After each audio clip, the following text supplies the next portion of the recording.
Okay, calculation untuk eksperimen 2, acid base titration. So, untuk introduction, kamu cari dalam lab manual. So, selesaikan bahagian ini.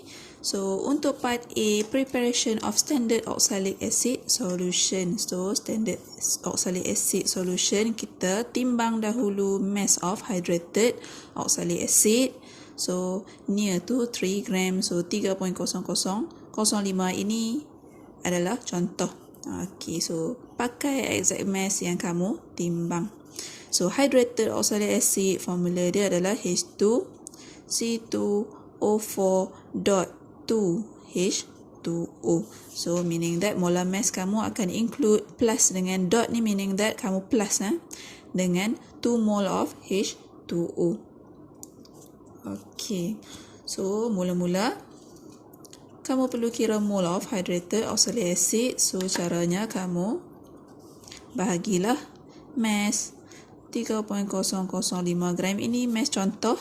Okay, bahagikan dengan molar mass dia. So, H 1/2, karbon 12/2, oksigen 16/4 tambah dengan 2 mole of water. So 2 times 18. So 18 tu adalah mole of water. Molar mass untuk water. So tekan kalkulator, kamu akan dapat nama mole adalah 0.0238. Again, saya cakap ini adalah contoh. Okay, data ini adalah contoh. Pakai nama mole yang kamu gunakan sebenar.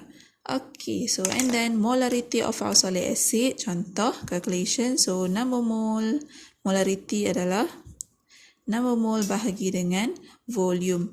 Volume yang kita buat adalah dalam volumetric flask 250 ml. So, maksudnya mole ini 0.0238 bahagikan dengan 250 ml, tapi kita convert kepada liter. So, volume dalam unit liter.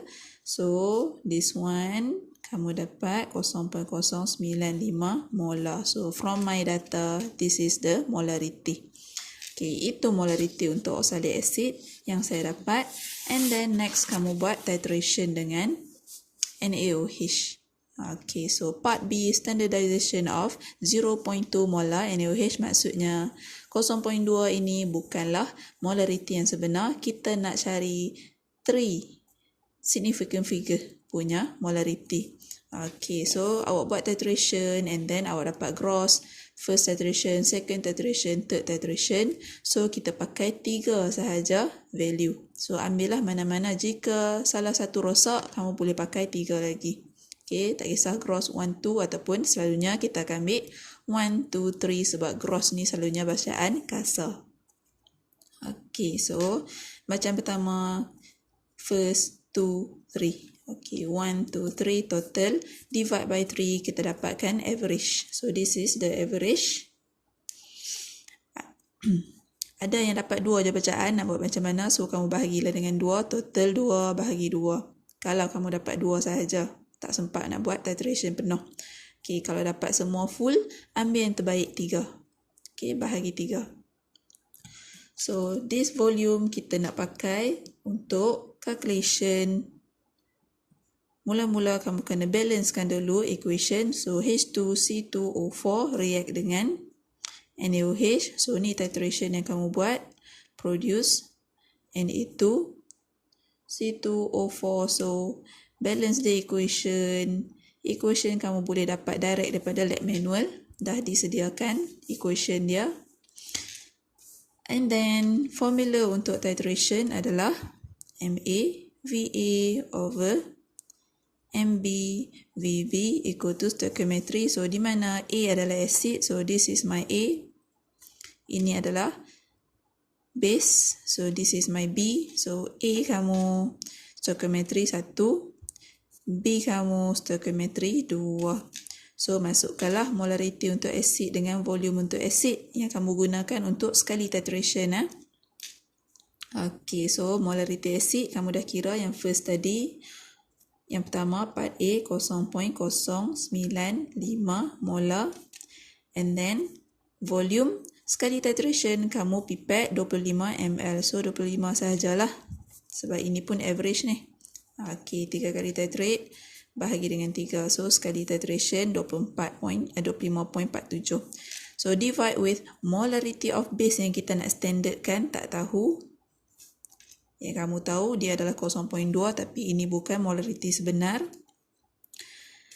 Times with volume use, ini yang kamu dah averagekan. So 25.47 mengikut bacaan saya. Kamu buat ikut bacaan kamu.